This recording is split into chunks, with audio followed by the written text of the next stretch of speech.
Alright, hey guys, welcome back to another video. Today I'm going to do kind of like a book chit chat, and I have my wonderful sister here.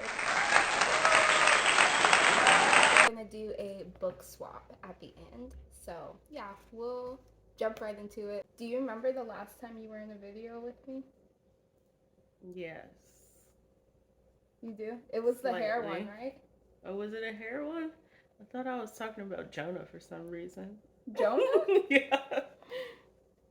I don't remember. Well, I think the hair one is like the only one that I remember. You remember that one? Mm-mm. It was like, so you had the locks at the time, and I was doing that. I had locks too, and I was doing the yarn thing. Oh, yes. Oh my gosh. Yeah. And I had that music playing.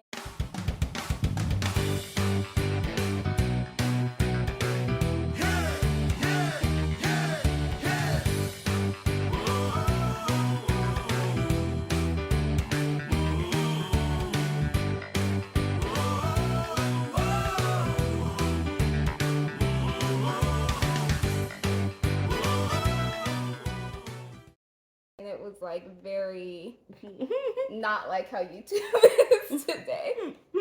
What? Were you in other videos? At least one more. Oh, do you remember that other one we did for Valentine's Day? Mm-mm. Yeah. Oh my gosh. I don't know if I still have this footage, but we did one for Valentine's Day, and it was like talking about like single Christians, and I was asking you questions like, oh, if you don't have, a husband, or you're not in a relationship, like, are there still ways that you could celebrate Valentine's Day? Like, that's a video that I probably wouldn't do at all today. Yeah, I don't know what I would have contributed to that. You? I was a baby Christian. You contributed. I suppose. So yeah, I wanted to reminisce a little bit because it's so exciting. I haven't had you in a video for a long time. But yeah, I'm going to be asking her some questions. We'll both answer them. And yeah, you could just say like the first thing that comes to your mind. But to start off, what is your favorite genre for books? I love fiction. I already live in reality, so why would I want to read more about the depressing reality. I love fiction. I love like a series that builds a world, and you can read, multiple books in it, and you get to just stay in that little world for a bit. Yeah, world building is so cool. Like, fantasy or not fantasy, when writers do it well, it's awesome. My favorite genre is probably historical fiction. Nonfiction, it has to be like, the storytelling has to be really, really good. Otherwise, I will feel like I'm just reading a textbook. Yeah, so, I can see that. But if it's nonfiction, it's probably like memoirs that I really like. Yeah. Next question, what are the 5 most memorable books you've read in your lifetime? I tried to start us off easier because that one's hard. Yeah. Well, not that hard. Just have to think. I'll say memorable as in they stuck with me. The Oath by Frank Peretti. Yeah, Frank Peretti. Oh gosh, The Oath. Yeah. Lock and Key by Sarah Dessen.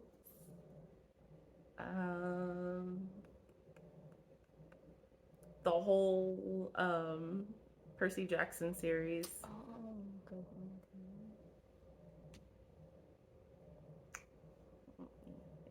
Another one that stuck with me.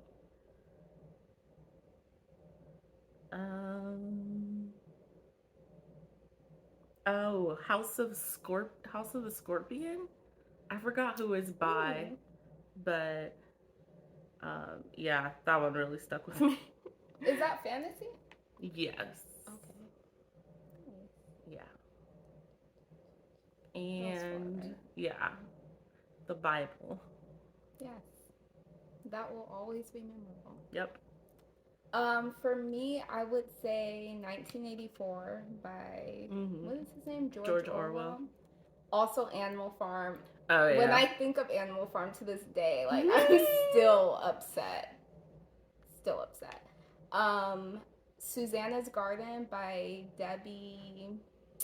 I don't really know how to pronounce her last name, but I'll probably put a picture up on the screen. The one I was telling you about that Hmm. was just like it was so crazy to me because Yes. Susanna's Garden sounded like something very nice and very And when you light. started describing the plot, I'm like, what is this book Yeah, again? I was like, what did I just walk into? So that will always be memorable for sure. And then I would also say The Cross Country Quilters by Jennifer Shiverini. It's one of my like all-time favorite books, and she's basically my favorite author. Um, and then I guess I would also say Flowers for Algernon by Daniel Keyes. I mentioned this in a previous video how like that book really stuck with me in high school, and then I tried to read it again as an adult and I was disturbed for some reason. So that's why it's memorable. Like I feel like I'll never forget it. Hmm. I don't know what it was, but I just didn't feel good when I was reading it. There's kind of a lot of trauma in that book when he's like reflecting on his past. But interesting like story nonetheless if you can handle it. Okay. If you could meet any author, dead or alive, who would it be? Sylvia Plath. Ooh. Okay, I know the name, but I can't think of any of the books. What type of stuff does she write? I mostly read her poetry. Okay. I thought she was a poet. Is it like any psychological Oh yeah, it's all something? dark. It's very. Okay. I just wanna hug that baby. Mm. She That's needs. why I remember her name. Yeah, that lady needs. She was going through Yeah. That's a good one. I would say Frederick Douglass. Oh Yeah, yeah. his I loved his book. I love that he was the one to write it and it wasn't like somebody else just writing about his story. I feel like it made it more effective and I feel like his faith was also just very strong. Like I just loved in the book when he pointed out that the so-called Christianity of slave masters was not Christianity at all. I was like, you tell them, Frederick. So I want to meet him. Very relevant to Mhm. what's Yeah. coming up later. Yeah. Um are there any books that you want to read but you're either intimidated by them or you just feel like they will be very difficult to read? um, Not really. Nothing I can think of. I know I've had the room where it happens. Oh, Yeah, I saw that. I have not really gotten into it. That's a thick book. That and I don't think I have any like illusions of grandeur of like what really happened, or like, I'm not like super invested, but I Yeah. do feel like it will shatter a little bit of Yeah, for sure. yeah, but that's the only thing I could think of. I would say for me, Pilgrim's Progress, Mm. surprisingly. I okay, so I keep trying to listen to it like before I go to bed and I always fall asleep, but it's because like the way that it's written, the dialogue is like script format. Yeah, I So remember having to read it. I don't I think didn't we realize it finished would it be though. like that because I only read the kids version growing up. Yeah. Yeah, that makes sense. Yeah, and I just like I can't really get into that kind of dialogue. It's very choppy to me. Mm-hmm. And I guess I forgot that like the way that he wrote it, like even though yeah, it's kind of fiction, it's also kind of not cuz he was just Yeah. like, "Oh, I had this dream and here's what it was." Like he's just telling it so plainly. So, yeah, I think the writing is kind of hard for me. Some other books, I'm not necessarily intimidated by them, but I think that they will be difficult to read because the topics are kind of like sensitive. Mm. So I'd have to really space it out. But there's a book that I've been wanting to read. I forget exactly what it's called, but it's about Centoya Brown. I don't know if you know who that is, but Mm-mm. she was basically she went to prison at 16 years old because I don't know if I can say certain words or if they're gonna censor me. Oh, what was that? What was that word that we were saying? Unalived. Unlived. Oh, unlived. Yeah. Okay, so she went to prison at 16 because she unlived someone. Unalived. Oh, unalived? Mm-hmm. Unalived someone, sorry. But it basically kind of like details I her feel like like, I heard this story. yeah, a bunch of people like fought for her on social Yeah. media because Because she was like a victim of trafficking or something, right? yeah, Yeah. and it's like I I don't know exactly, but I feel like they didn't even really do anything about those issues, you Mm-hmm. know. Um yeah, so I just kind of want to like read her story because she did get out of prison. Yeah, I heard that. And yeah, she's also a believer. So I forgot if she came to Christ while she was in prison or not, but I think I read like a preview. Mm. It really kind of talked about like how she was like struggling with identity, and the biggest thing was she got kicked out of the school that she was originally in because she bought like coffee pills, Mm-hmm. and they accused her of bringing something else. And then they kicked her out of that school. So then she had to go to a bad school where she was influenced Mm-hmm. by people who were doing stuff. And then it kind of led to like a life of crime for her. So, yeah, that's kind of a big story. Like the prison system is a very sensitive topic. Yeah. So that's why I think that it would be difficult to read. I also just bought this book called Forger by Michelle Dowd, and it talks about how she escaped from a cult that her grandfather actually started. So that's kind of also a like heavy, Mm-hmm. heavy topic, but I still want to read them. So those are a couple. What are your thoughts on Wattpad? I haven't been on in years. Yeah. Oh, did you have an account?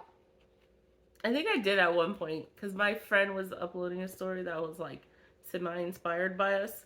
And Oh, that's so cute. so I was reading that, and I was also reading other ones to get ideas to help her with her story. Okay. But yeah, it's been years. I haven't been on. Yeah. Okay. Yeah, I think Wattpad is interesting because people get their books published through Yes. it, right? Yeah. Yeah. It is a little bit more for background for you guys. I have used fanfiction.net, Love Fiction Press. fiction. Yeah, I still love it to this day. What I will say about Wattpad is that like if you're trying to get a book published, I feel like it is a pretty good platform because if you go on like Fiction Press, people will easily be able to copy and paste your stories. And yeah, I had that happen to me on fan fiction. Oh. Yeah, somebody copied my story and tried to like write it off as their own. But because that story had, you know, however many reviews, those people alerted it to me that somebody was doing that. So, yeah, I feel like they don't have as much like safety measures on there. But I mean, with fan fiction, I don't feel like it's a huge deal. But even some fan fiction stories get, yeah, they do get turned into books. So, yeah. I started using Wattpad in high school when I was part of a writing club. I think we all did it together. I don't enjoy writing on it as much as like Fiction Press. Why? Is it like the layout? Yeah, it the might be UI? the formatting. Yeah. It does. I think it's the layout when you're just writing your draft. Something about it I just don't yeah, I don't enjoy, but and I don't feel like I really read stories on Wattpad. Yeah. The only ones I've read have been ones by my actual friends. Yeah, but I feel like if I wanted to read like a fiction story or something, I would probably go on Fiction Press and fan fiction before Wattpad. Yeah, so that's But if I'm looking for One Direction fanfic, I'll definitely check out Wattpad. Yeah. Or just wait a few months and then Amazon or Netflix will have a freaking movie about it. You don't even have to read. I'm so tired of 1D things. Do you think that there is enough diversity in mainstream books? No. Or books in general? No. Yeah. And it took... So I read Ray Bearer, and because of that, And because I was interacting with that, I started getting more like African fantasy Yes. novels recommended to me, and even like some Chinese ones. But I think one of those was actually popular from BookTube. Okay. But yeah, you kind of have to like interact with it in order to see that there's more out there. Yeah. Because it's there. Mm-hmm. It's just not really like, It's not really like well, I don't want to say marketed, but yeah, it's not really not as marketed or easy like, to find. yeah, Yeah. the access isn't as widely available. You Yeah. have to like actually look for it, which is unfortunate because Mm-hmm. they're really good books too. Like, and like I said, going down that rabbit hole of especially African fantasy was so fun because I was just like, why did I never even think, like, as old as Africa as a continent is, like, Mm-hmm. the amount of stories that would come out of there makes sense, but it just never occurred to me because Yeah. it wasn't as widely publicized that like African fantasies are a thing. Yeah. I agree. I think it's like harder to find. Like if I just type in a genre, Mm-hmm. it's likely that that whole first page, the authors that come up, not a lot of them are gonna not be white, Yeah. basically. Um, so yeah, I've been wanting to also broaden that because I Mm-hmm. feel like even on my own bookshelf is Yeah. not really, diverse. I follow someone now, or I'm subscribed to someone now who like is a booktuber as well, Mm-hmm. but she has a lot of good recommendations Mm-hmm. for like African American authors and Mm-hmm. just like a more diverse range. And I was like, I didn't even know that like these books Yeah. existed, so it's really I cool. think that's why libraries are important too, Mm, because bookstores, they want to sell what's selling because, profit yeah. driven. But libraries have the sections, and it's like they give their recommendations, and especially if it's like women, they're gonna want to empower women, so they have a woman Yeah. empowerment section. Or I don't know. I just feel like they can kind of cater to a more diverse set of Yeah. interests. Because they're kind of just more focused on showing you everything that's out there Right. versus having the pressure of like selling. Right. Yeah. And I will say, like, when I went to Barnes and Noble recently, I did see like diverse books, but I guess for me, I just feel like when I do see African American authors, the books are usually about like slavery or Yeah. something trauma related, and it's like I just want to read like a lighthearted book that's not necessarily about African Americans, but African Americans are just in there Yeah. living their lives. Yeah, I don't want it to always be about like slavery because there's a lot more to. Yeah, our story then. Yeah. Just that. Exactly. Okay. How has reading books influenced your own writing? It has helped me explore different ways to tell narratives and stories, and different ways to express perspectives, and increased my grammar and vocab, and um, expanded my view. And I don't know, listening to, or like, I follow some authors' blogs and stuff, and I used to think I had to have like a full vision of how the story's gonna go, and I realized that like the characters will speak to you. Yeah. As insane as it sounds, No, characters I will know. speak to you, and they'll tell you the way that their story, like they'll influence the way that you write their story. So, not being as like strict, and being a little bit more open minded with my writing. I love Reading that. books has kind of helped me explore that. That's good. Yeah, I decided to put this question in here because we both write, Mm-hmm. like in our leisurely time. So it's good to hear. I know that when I was younger, I still read books, but the more I started writing, the less books I read because I was a child and I just like I only wanted to read my own stuff. Like I did not want to read other people's stuff. And as I got older, especially going to college for journalism, I realized like how important it is to read other books to actually help enhance your own writing. And like honestly, I don't do that much. Like I don't travel, throughout the world Mm-hmm. like all the time and have these different experiences. So I have to read books Mm-hmm. because anything that I want to write about, I always like kind of hit a bump in the road when I have to write about something Mm-hmm. that I haven't like experienced. Mm-hmm. So for the sake of like character development and even world building, it's like you either need to like see a lot of things and have a lot of experiences, or you at least need to read about other people's Yeah. experiences so that you can Agreed. know how to write it. So yeah, I think that that's like the main way that it's influenced my writing. Probably every author, they have to do their research. Yeah. Like Jennifer Shiverini, she does a lot of like historical research to kind of figure out like what it would have been like at that time so that she can write these fiction stories. So yeah, I think it's very important.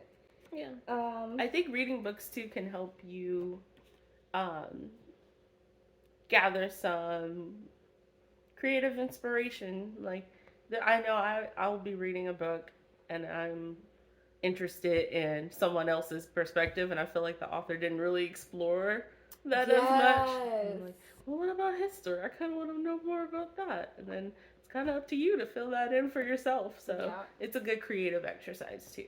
Yeah. And that's fan fiction in a nutshell. Yep. You watch a show and you're like, oh, I really wish they would have done that, or why didn't they explore that? And then you write about it because you need to see that. Yeah.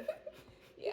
So, I don't think that you watch BookTube, right? Not that much now. Okay.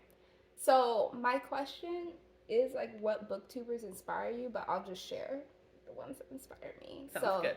the first booktuber that I ever watched was Haley Pham. I love her videos. Her editing is amazing, and I just feel like as the months go by, she gets better and better at summarizing the books. And it's also cool to see authors like taste and Mm-hmm. genres like change. Like I feel like she is interested in literary fiction a lot more, whereas when she first started, I think it was mostly like YA romance. Mm. So I like her, Sarah and Destiny. If you watch Haley, then you probably know who Sarah and Destiny are because they're like best friends and they'll like literally like fly to whatever state that friend is at and see each other, and then they're friends and they're doing the business side of YouTube together, Yeah. which is so fun to watch. Like sometimes when I watch it, I'm like, oh, that would be so cool to do. But I think it's more enjoyable to watch because the business side of YouTube is a lot. I can imagine. Yeah, you have to be built for that. The last question is, what is a book that you might recommend that has Christian themes, but you would recommend it to a non-Christian? Hmm. I think Chronicles of Narnia is always a good series. Yes. Um,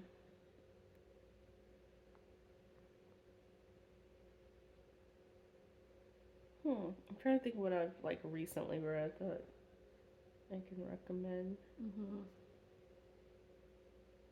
Do you think The Oath would be? That one was kind of intense.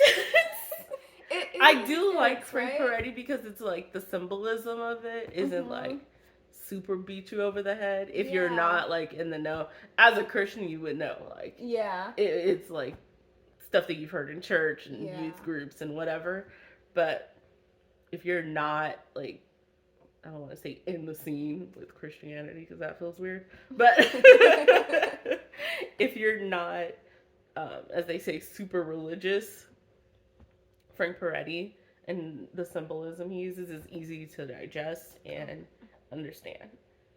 And the kid, like he's a like YA series too, and those books are all good. Yeah, it's tough because it depends too. Like, there are some people who are not Christians who are just not open to anything, and then there's some people who aren't Christians but they're interested in like spiritual things, or they're actually like seeking God and they just haven't come to Christ yet. So I feel like if they're just not interested in it at all, Chronicles of Narnia is a really good series because the symbolism in there is like it's not super. Is overt the right word? Yes.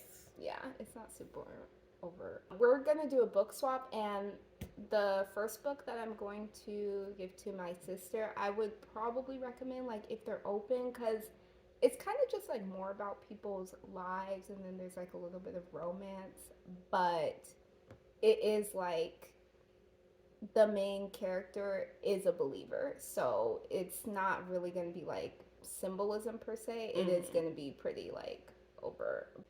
So yeah, those are all the questions. Thank you so much. You're welcome. Yay. We're gonna do the book swap. I've been trying to hide the second book from her. I already saw it. You did? Oh, I was like, I'm really trying to hide it. Okay, so the first book, both of mine are lighthearted, by the way, is Cherished by Kim Cash Tate, who is a YouTuber. She actually filmed like a little show, which is also on YouTube. She does music, like Bible teachings. What? Did you raise your hand? I did. Yada Yada Prayer Group. Oh! That was a good one. That was an intense reaction, but I haven't read it yet. I still have it. That's a good one to recommend to anyone who's open to faith discussions. That one's kind of lighthearted, right? Yeah. Okay, because I was like... That touches on, like, real topics, too. Okay. I want to read that next after I finish this book from the library.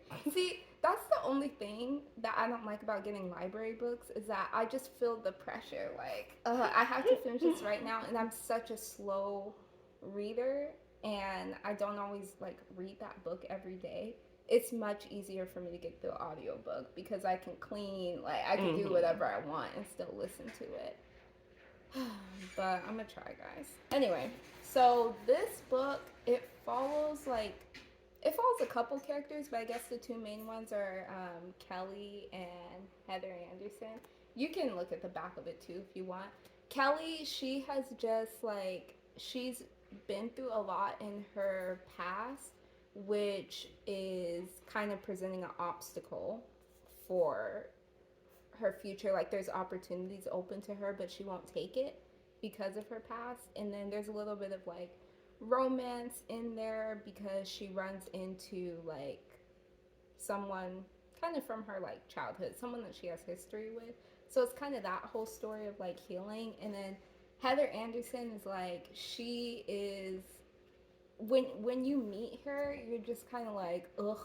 But then when you get to the deeper roots of like why she does the things that she does and how she's been influenced by her mother, like it just makes a whole lot of sense.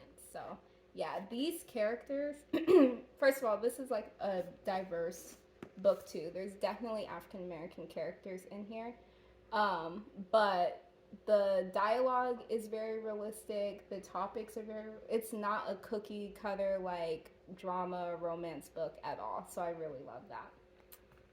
And then I have for you The Cross Country Quilters by Jennifer Shiverini. Quilting, Aaron's favorite. Even though I don't quilt at all. But this book, you guys know, you hear it on the channel all the time. I just love Jennifer Shiverini. Like, I love her writing. What I will say, that book is probably like medium. Well, you'll probably finish that really fast. This book is like character driven versus plot driven, so it is like kind of slower paced. It's not even a 5-star read for me. Like both of these are like 4 stars. This is 4.25, but I'll always love it. Like it always leaves me with that feeling of like friendship and happiness. So it's basically just following these different characters who like, some of them have met already. I think 2 of them are like internet friends. And this is like 90s or early 2000s. You'll see because she pulls out like a map when she can't find where to go when she's driving. So it's very like, they're not texting or nothing, which I love the vibe. yeah, but it just like follows these different characters. It follows their lives and basically how quilting like helps them. And the quilting is really about like making certain memories or like helping them to get through difficulties. But I think it's like mainly about friendship. And even though there's quilting in it, it's like it's not like you're gonna open it and read like a book that gives you instructions on how to Mm-hmm. quilt. It's not like heavy like that. So yeah, I love it, and I hope you love it too. I will let you know if I don't.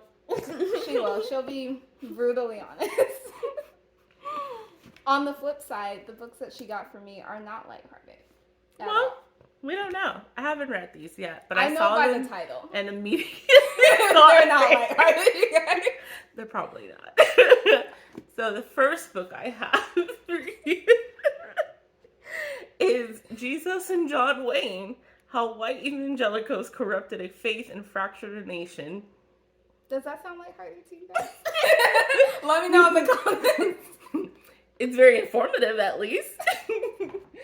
So this one is just about how the past 70 or so years, evangelical Christianity has changed, and how white nationalists have used the gospel incorrectly in furthering their hatred and political agendas. So it mentions Donald Trump, it mentions John Wayne, like the title says, Mel Gibson, the Duck Dynasty clan. So Really? The Duck Dynasty clan? mm-hmm. I don't know much about them. I just remember. Have you guys seen God's Not Dead? I'm sure you have. They're old movies at this point. But I feel like they mentioned Duck Dynasty in there. So, yeah, I'm excited to read it, though. Yeah, I think it should I know I'm going to have to take a deep breath. This is Yeah. like a book where I would, like, pray through these points, Mhm. like, take notes, look at different scriptures. Yeah. Like, I don't feel like it's something that I would just, like, breeze by. So, yeah. Thank you. You're welcome. I like the cover, by the way. Yeah. The colors are very bold. Mhm. Like, yeah. How many pages is this? A lot. It can't be that much. It's around 300. Oh, okay. Yeah, that's not bad. That's not bad. That's like a weekend read. Even though, you know, it's been like 2 months and I haven't finished my 300-page book from the library. I'm a faster reader, so. Yes, she really is. Yeah. I'm one of those people who read Harry Potter when it came out in one day. Those thick books? Yeah. One day? Yeah. Oh my gosh. Mm-mm. Yeah. I didn't sleep. If you, since you haven't seen booktube videos, there's a lot of people who do these like 24-hour reading challenges, which like Haley and them do not recommend that you do it because it's not really good to like stay up for 24 hours like that. But that's crazy that people will like try to stay up for a whole day. I mean, not that crazy. People stay up and binge like Netflix and stuff. That's true, but I feel like the level of concentration that I have to read a print book and what it does on my eyes is that's different. fair. That's fair. I mean, watching a screen all night is also not good. No, it is not. But see, my glasses block that blue light, so I feel like I can get away with more. You cannot. Okay. My next book for her is The Evidence of Things Not Seen by James Baldwin. And it also has a foreword by Stacey Abrams, who ran for mayor of Georgia. So, okay. Yeah, and I liked what she said and how she kind of like related what he was talking about in this book. So in this book, James Baldwin investigated. There was like over a dozen, 24 children who were between 1979 and 1981, and they found the person, I guess, but he was only charged for 2. So James Baldwin was investigating this, and during his investigation, he comes to this question of, do we even care? Do we even care if this is actually happening? So Stacey Abrams brings it back to what's happening in present day America. So, Wow. yeah. I thought I was gonna read this book first You because should. it's like so short, and I thought it would be like not as intense as the other book. Mm-hmm. But now that you've said all that, maybe I'll just start with this one first because that sounds very sad. It's sad, but it's also an unfortunate reality. It is, and I'm glad it's short because at least by the time I get in, I'll be out, Mm-hmm. you know, and I will have like learned something. Oh yeah. No, I think this one is good because there's a lot of things. So much happened in 2020 to 2022, actually, like during the whole pandemic. Mm-hmm. And I feel like a lot of the issues that were brought up during those periods have kind of dissipated into the zeitgeist of our society now. And I think it's just good to continually inform yourselves. Like, the work is never done. Mm-hmm. You're never gonna just be finished, and you need to continually learn so you can continue to combat your biases and like idea of what normal is in society. Yeah. So that's a good point. Well, I'm excited to read both of them. I hope you enjoy it. I love this cover. Like, I just really do. So how many pages is this one? It's about 120. Little less than that. Okay. Thank you so much. You're welcome. Yay. So these are our books, you guys. Yay. Thank you guys so much for watching, and I will talk to you in my next video. Oh, I can use this thing now. Yes, you can. And you're watching. I'm just kidding.